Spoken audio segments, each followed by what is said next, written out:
Hola, buenas tardes, jóvenes. El presente video es para ilustrar el uso de la placa de desarrollo 8266 con uno de los proyectos que se le solicitó en placa Arduino Uno o Arduino Mega o la que hayan utilizado, para ejemplificar cómo trasladar el código y algunas consideraciones de manejo eléctrico con las conexiones. En Arduino Uno sabemos que trabajamos con 5 volts y la placa de desarrollo SP8266 trabaja con 3.3 volt ordinariamente. Sin embargo, existe este pin, el VIN, costado inferior izquierdo, que podemos utilizar para alimentar con una fuente externa a 3.3 volt o a 5.0 volts. Esta fuente va a energizar la placa y en su interior el regulador pues la va a bajar a 3.3 volt, que es lo que ocupa el MCU. Y también comentarles que las terminales digitales de la 0 a la 4, la 5 a la 8 requieren trabajar como entrada 3.3 volt. Entonces, eso tenganlo presente. Algunas placas sí son o han demostrado compatibilidad con 5 volts en las entradas digitales. No la mayoría, para que lo consideren y no se dañen. Entonces, en esta ocasión vamos a ilustrar que se energiza por el puerto USB con el conector micro USB, hace uso del regulador interno que tiene y vamos a hacer una prueba con alimentación externa. Por otro lado, las conexiones que observan aquí van hacia una terminal o un pinout que está serigrafiado, como pueden ver, de 0 a D8, y bueno, hay otros del costado izquierdo. Los que vamos a trabajar son los del pin D3 y D4 como entradas. Obsérvese que aquí hay una resistencia pull-up que siempre está dejando circular un 1 hacia la terminal D3 o a la D4, y cuando se presiona el push button hace circular el 0 a través de la conexión a la terminal, haciendo que caiga un voltaje o una diferencia de potencial en la resistencia. Evitamos así el corto. La resistencia debe ser entre 1 kilo y 5.6 kilos. Puede ser 4.7. Bueno, y las terminales de 5 a la de 7 las usamos como salidas.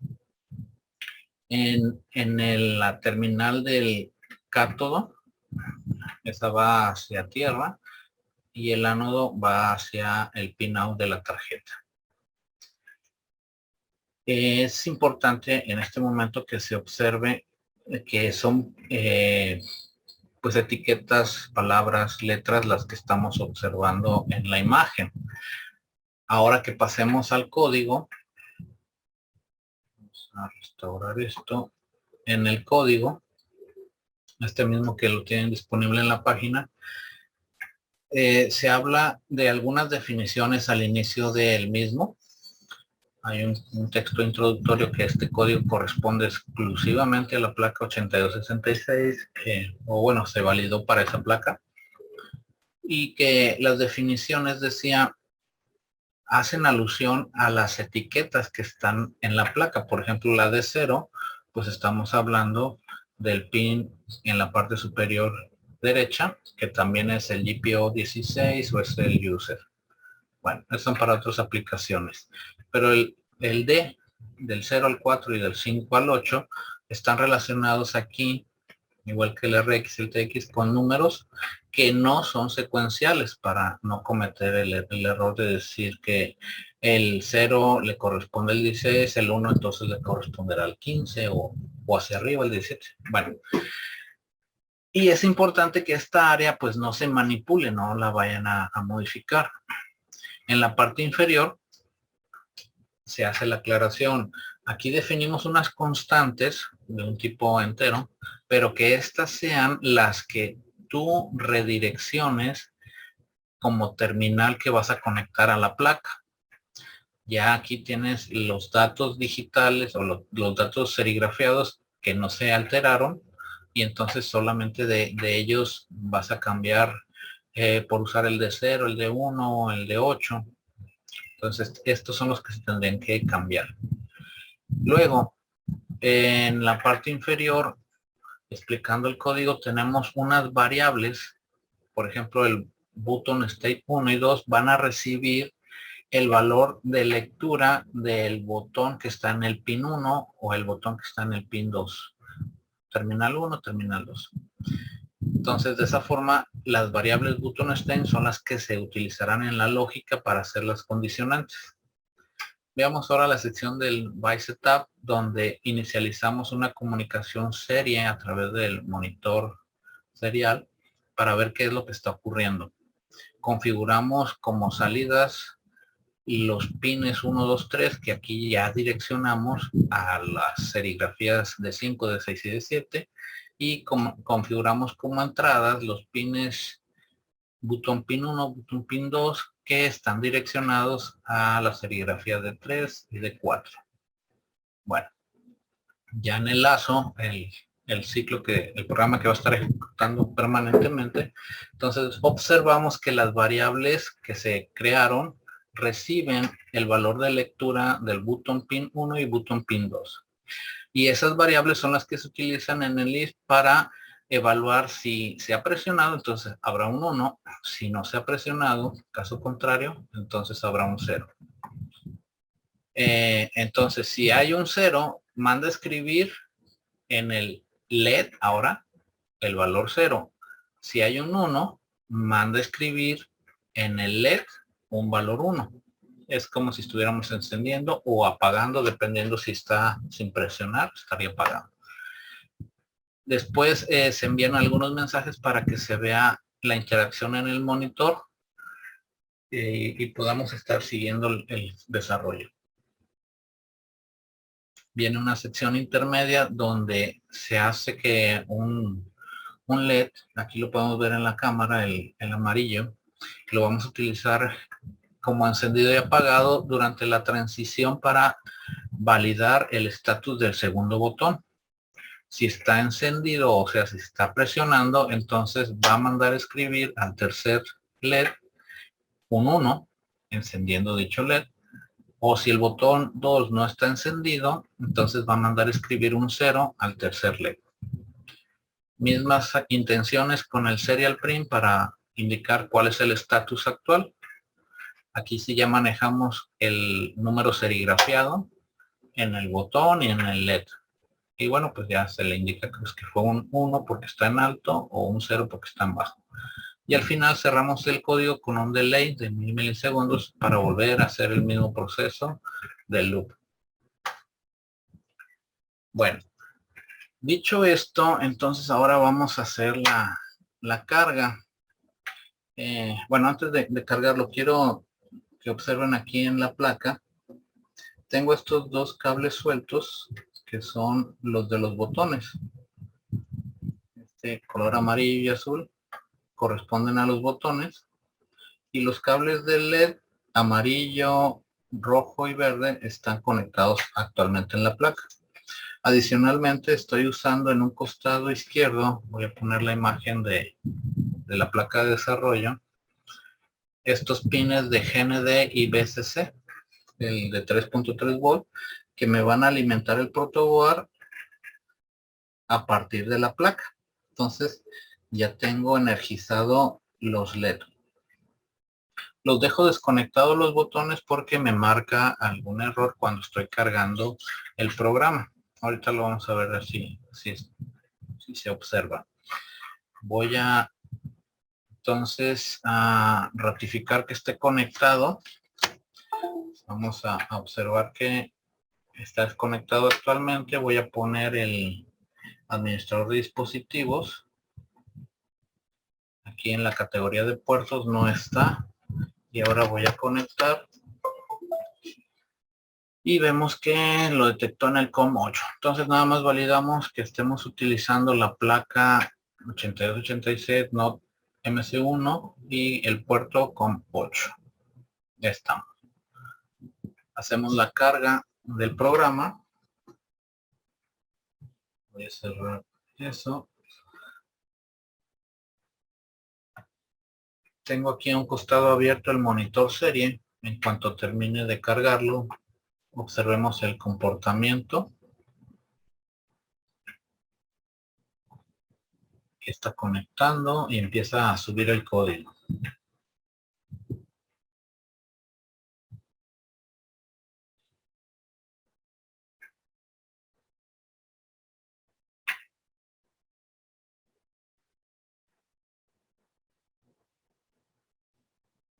Bien, entonces de inicio los dos LED están encendidos. Está asumiendo sin conectar los botones que tiene una entrada 1. Esto para indicarles también que la tarjeta de desarrollo en sus entradas, bueno, cuando las declaramos de entrada, maneja interiormente la resistencia pull-up. Entonces vamos a hacer las conexiones en caliente, es decir, el D4 y el D3.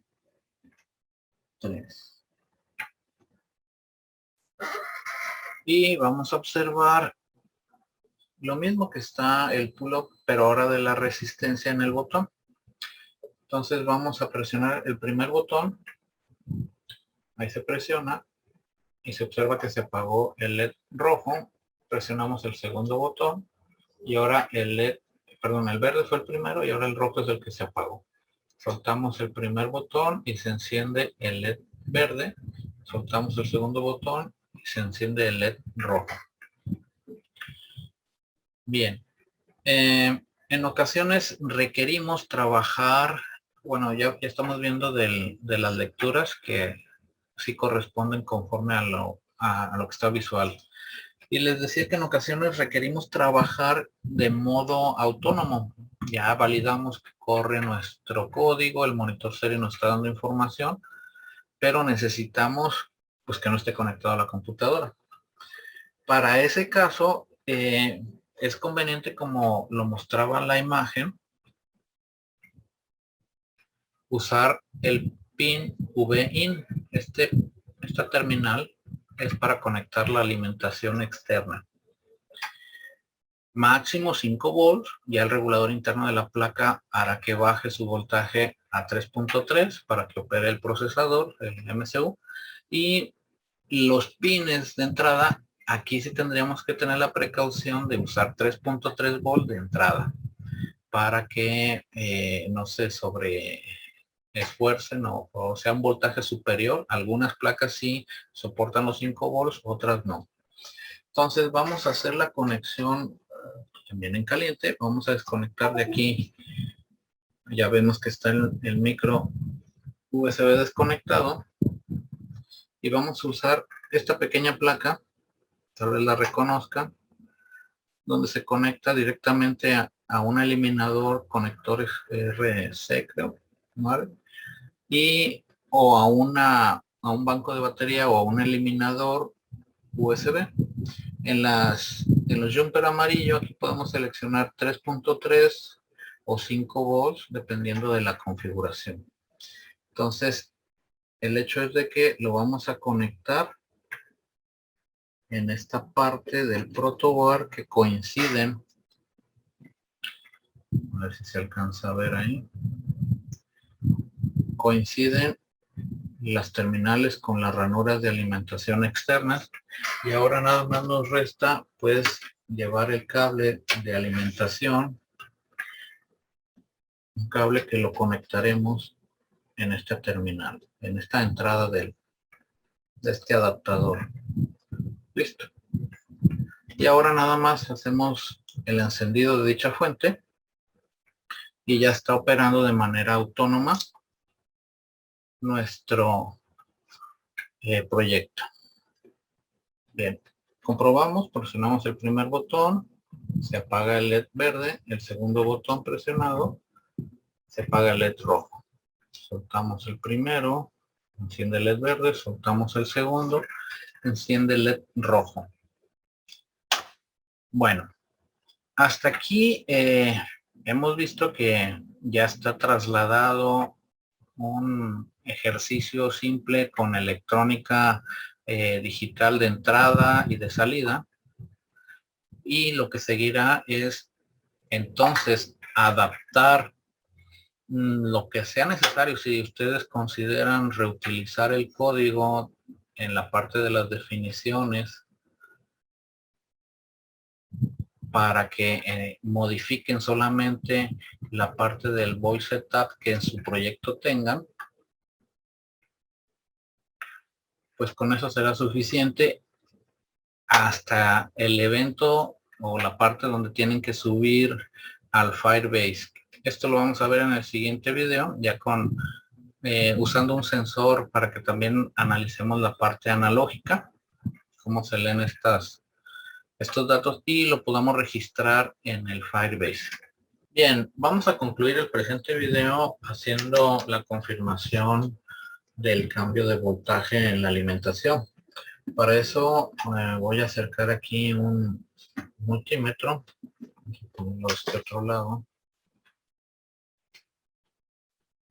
Bien, ahí se alcanza a ver los números. Entonces, actualmente tenemos alimentado nuestra placa. Vamos a ponerlo así. Este es el cable rojo, va al positivo, y el negro el negativo. Entonces tenemos 3.26 volts. Está de manera autónoma. Voy a apagar la fuente. Y como les decía, si nosotros variamos la alimentación, aquí en la configuración de los jumpers, lo voy a poner ahora en 5 volts, pero voy a tener la precaución de mover mi cable rojo al pin que dice voltaje de entrada. Si se observa ahí la separación, vamos a mover un poco la cámara. Entonces ya está en la parte de la esquina inferior. Voy a mostrar aquí en la pantalla cómo estaba. Bueno, anteriormente estaba pegado al cable negro, que era el 3.3, y lo moví ahora hacia el V-in. Entonces en esa separación. Y de igual forma energizamos. Sigue operando. Vamos a checar que se apaga el verde, se apaga el rojo. Suelto ambos y encienden ambos. Y vamos a tomar las lecturas. Entonces, aquí observamos que estamos en 5 volts. 5 volts alimentando a la placa, y también tomen en cuenta que esos 5 volts se están usando como la caída de voltaje hacia el botón, y en un momento dado una parte de esos 5 volts, descontando la caída, va a ir a dar a la entrada en las terminales D3 y D4, donde tenemos los botones, esta parte D3 y D4. Entonces ese pull up en teoría está pasando 5 volts menos la caída de la resistencia. Bueno, entonces con eso hemos concluido. Vamos a volver a hacer la lectura. Ahí están los 5 volts. Bien, sería todo por el momento. Muchas gracias por su atención. Los veo en el próximo video.